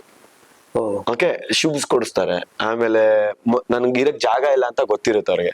ಸೊ ಅವ್ರು ಏನ್ ಹೇಳ್ತಾರೆ, ಇವತ್ತಿನವರೆಗೂ ನಾನು ನಮ್ಮ ಮನೇಲಿ ಯಾವ್ದು ಹುಡುಗಂಗೆ ಅಲೌ ಮಾಡಿಲ್ಲ, ಬಟ್ ಈ ಹುಡುಗಂಗೆ ನನ್ನ ಮಗನ ಜಾಗದಲ್ಲಿ ನಾನು ನನ್ನ ಮನೇಲೆ ಶೋ ಮುಗಿಯೋವರೆಗೂ ಉಳಿಸ್ಕೋತೀನಿ ಅಂತ. ಸೊ ಅವ್ರ ಮನೇಲಿ ನನ್ಗೆ ಹೋಗಿ ಸ್ಟೇ ಮಾಡಿಸ್ತಾರೆ. 1 ವರ್ಷ ರಿಯಾಲಿಟಿ ಶೋ ಅದು. 1 ವರ್ಷ ಅವ್ರ ಮನೇಲಿ ಊಟ ಮಾಡಿ, ತಿಂಡಿ ಮಾಡಿ, ಅಲ್ಲೇ ಇದು ನಾನು ಸ್ಟೇ ಮಾಡಿದ್ದ ಅವ್ರು. ಸೊ ಅವ್ರು ನನ್ನ ಪಾಲಿಗೆ ದೇವ್ರು ಅನ್ಬೋದು ನಾನು. ಬಿಕಾಸ್ ಅಂತ ಕಷ್ಟ ಟೈಮಲ್ಲಿ ನಾನು ಇಲ್ಲೂ ಕೂಡ ಹೇಳಂಗಿಲ್ಲ, ಯಾಕಂದ್ರೆ ಎಲ್ಲ ಇದು ಅಲ್ಲೋಗಿದ್ಯಾ ಅನ್ನೋ ತರ ಮಾತು. ಉಣ್ಣಕ್ಕಿಲ್ಲ, ತಿನ್ನಕ್ಕಿಲ್ಲ, ಶೂಟಿಂಗ್ ಹೋಗ್ಬೇಕಂದ್ರು ನಡ್ಕೊಂಡು ಹೋಗ್ಬೇಕು, ಆಟೋದಲ್ಲಿ ಹೋಗ್ಬೇಕು, ಯಾರಿಗೋ ಲಿಫ್ಟ್ ಕೇಳ್ಕೊಂಡು ಹೋಗ್ಬೇಕು. ನಾನ್ ಬೇರೆ ಬೆಳಗಾಗಿ ಚಿಕ್ಕ ಹುಡುಗನ್ ತರ ಕಾಣ್ತಾ ಇದ್ದೆ, ಅಲ್ಲಿ ತಮಿಳಲ್ಲಿ ನಿಮ್ಗೆ ಗೊತ್ತಲ್ಲ, ಸ್ವಲ್ಪ ಬ್ಲ್ಯಾಕ್ ಆಗಿರೋ. ಅವ್ರಿಗೆ ನನ್ಗೆ ನೋಡ್ರೆ ತುಂಬಾ ಇಷ್ಟ. ಸೊ ಆ ರಿಯಾಲಿಟಿ ಶೋ ಅಲ್ಲಿ ಮಾಡುವಾಗ ನನ್ಗೆ ಹಳಸ್ ತುಂಬಾ ಆಯ್ತು, ಪ್ರಾಬ್ಲಮ್ಸ್ ತುಂಬಾ ಬಂತು. ನನ್ನ ಮೈಂಡಿಗೆ ಒಂದೇ ಇತ್ತು, ಮನೆಯವ್ರು ಹೇಳಿದ್ದಾರೆ ಲಾಸ್ಟ್ ಚಾನ್ಸ್ ಅಂತ. ನನಗ್ ಬೇರೆ 2 ಸಲ ಹಿಂಗಾಗಿದೆ, ಅವಕಾಶ ಮಿಕ್ಸ್ ಆಗಿದೆ, ಎಲ್ಲ ಆಗಿದೆ. ಈಗ ನಾನು ಗೆಲ್ಬೇಕು, ಇಲ್ಲ ಓಡೋಗ್ಬೇಕು. ಓಡೋದ್ರೆ ಅದೇ ಕೆಲಸ, ಗೆದ್ರೆ ಇದ್ರಲ್ಲಿ ಲೈಫ್ ಮಾಡ್ಕೋಬಹುದು, ಜಾಬ್ ಮಾಡ್ಬೋದಾಗಿತ್ತು ನಾನು. ಬಟ್ ಈ ತರ ಚಾಲೆಂಜ್ ನಾನು ಚಾಲೆಂಜಿಂಗ್ ಆಗಿ ತಗೊಂಡೆ ಆ ಟೈಮಲ್ಲಿ, ಸೀರಿಯಸ್ ಆಗಿ ಚಾಲೆಂಜಿಂಗ್ ಆಗಿ ತಗೊಂಡು. ನಿಮ್ಗೆ ಗೊತ್ತಾಗ್ಬಿಡುದು ಒಂದೊಂದ್ಸಲಿ ಮಗಲ್ಲೇ ನಿಮ್ಗೆ ಹೊಟ್ಟೆ ಸಿಗ್ತಾ ಇರುತ್ತೆ, ಹಣ ಇರಲ್ಲ ನಿಮ್ ಹತ್ರ, 1ನೇದು. 2ನೇದು, ಹಣ ಇದ್ರೂ ಕೂಡ ತಿನ್ಬಾರ್ದಪ್ಪ ನಾನು, ಇದು ನಾಳೆ ಜರ್ನಿಗ್ ಬೇಕಾಗತ್ತೆ, ನನಗೆ ಏನೋ ಕಾಸ್ಟ್ಯೂಮ್ ಬೇಕಾಗತ್ತೆ ಅನ್ನೋದೊಂದು ತಲೆಯಲ್ಲಿದ್ದಾಗ ತುಂಬಾ ಡಿಫಿಕಲ್ಟೀಸ್ ಅನ್ಸುತ್ತೆ. ನನ್ಗೆ ಆಕ್ಚುಲಿ ತುಂಬಾ ಅಳ್ತಾ ಇದ್ದೆ. ಅಲ್ಲಿ ನನ್ ತಂದೆ ನೆನಪು ಬರ್ತಾ ಇದ್ರು, ತಾಯಿ ನೆನಪು ಬರ್ತಾ ಇದ್ರು, ಇಲ್ಲಿ ನಾನು ಹ್ಯಾಪಿ ಲೈಫ್ ಎಂಜಾಯ್ ಮಾಡ್ತಾ ಇದ್ನಲ್ಲ, ಅದೆಲ್ಲ ರಿಮೈಂಡ್ ಮಾಡ್ತಾ ಇದ್ದೆ. ಅದರಲ್ಲಿ ಪ್ರಶಾಂತ್ ಕಂಡಾಟೆ ಅಂತ ಆಡಿಷನ್ ಬಂದಿದ್ದಲ್ಲ, ಅವ್ನ್ ಬೇರೆ ಸುಸೈಡ್ ಮಾಡ್ಕೊಂಡು ತೀರ್ಕೊಂಡು ಹೋಗ್ಬಿಟ್ಟಿದ್ದ. ಅದು ನ್ಯೂಸ್ ನನಗೆ ಅದೇ ಟೈಮಲ್ಲೇ ಗೊತ್ತಾಗಿದ್ದು. ನಾನು ಅಲ್ಲಿದ್ದೆ, ನನ್ನ ಬೆಸ್ಟ್ ಫ್ರೆಂಡ್ ಆಡಿಷನ್ಗೆ ನನ್ನ ಜೊತೆ ಬಂದವನು, ಎಲ್ಲಾ ಕಡೆ ನನ್ನ ಜೊತೆ ಇದ್ದವನು. ಅವ್ನು ಸುಸೈಡ್ ಮಾಡಿ ನೇಣಾಕಿ ಮನೇಲೆ ಎಕ್ಸ್ಪೈರ್ ಆಗಿದ್ದ. ಸೊ ಅದನ್ನೆಲ್ಲ ನೆನ್ಸ್ಕೊಂಡ್ಬಿಟ್ಟು ಅಳೋದೇ ಅಳೋದು, ಮತ್ತೆ ಕಣ್ಣು ಒರೆಸ್ಕೊಳ್ಳೋದು, ಮುಂದೆ ಸ್ಟೈಲ್ ಆಗಿ ಬರೋದು. ಆಮೇಲೆ ತಂದೆಯವ್ರ ತಿಥಿ ಅಂತ ಬರುತ್ತೆ, ಅದೇ ಟೈಮಲ್ಲಿ ಮದರ್ಸ್ ಡೇ ಅಂತ ರೌಂಡ್.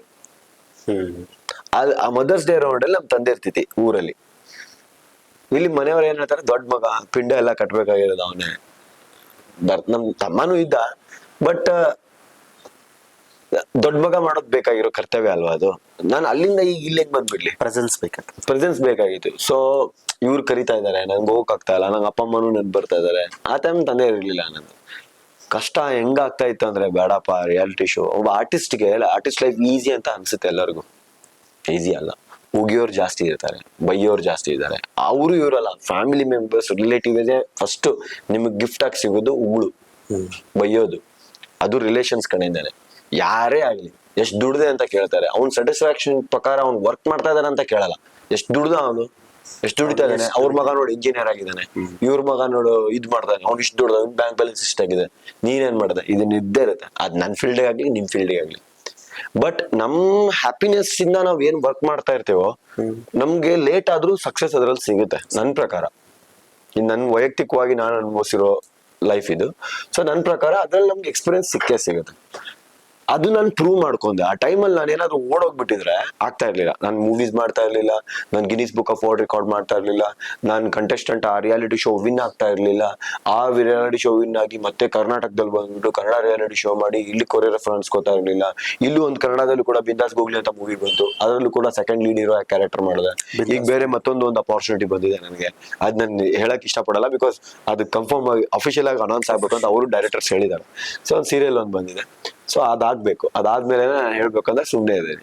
ಓಕೆ, ಸೊ ಹಿಂಗ್ ನಡೀತಾ ಇರುವಾಗ ಆರ್ಟಿಸ್ಟ್ ಲೈಫ್ ಎಷ್ಟು ಡಿಫಿಕಲ್ಟ್ ಇರುತ್ತೆ ಅಂದ್ರೆ ನಾನು ನೋಡಿದ್ದೀನಿ ಪರ್ಸನಲ್ ಆಗಿ. ಉಗ್ಗಿಸ್ಕೊಂಡಿದ್ದೀನಿ, ತುಂಬಾ ಜನರ ಹತ್ರ ಉಗ್ಗಿಸ್ಕೊಂಡಿದ್ದೀನಿ, ಒಬ್ರು ಇಬ್ರು ಅಲ್ಲ, ರಿಲೇಟಿವ್ಸ್ ಕಡೆಯಿಂದ ಹೆವಿ ಉಗ್ಗಿಸ್ಕೊಂಡಿದ್ದೀನಿ, ಫ್ರೆಂಡ್ಸ್ ಕಡೆಯಿಂದ ಬಯಸ್ಕೊಂಡಿದೀನಿ. ಅವ್ರ ಹತ್ರ ಇವ್ರ ಹತ್ರ ಸಾಲಾನು ಮಾಡಿದ್ದೆ ಆ ಟೈಮಲ್ಲಿ. 50 ರೂಪಾಯಿ, 100 ರೂಪಾಯಿ, 500 ರೂಪಾಯಿ. ಅವಾಗ್ಲೂ ರಿಯಾಲಿಟಿ ಗೊತ್ತಾಗ್ತಾ ಇತ್ತು ಜನರದು. ಹಣ ಬೇಕು ಬೇಡ, Real ನನ್ನ ಹತ್ರ face of ಈಗಿಲ್ಲ, people. ಹಂಗೆ ಹಿಂಗೆ ಅಂತ. ಈ ತರ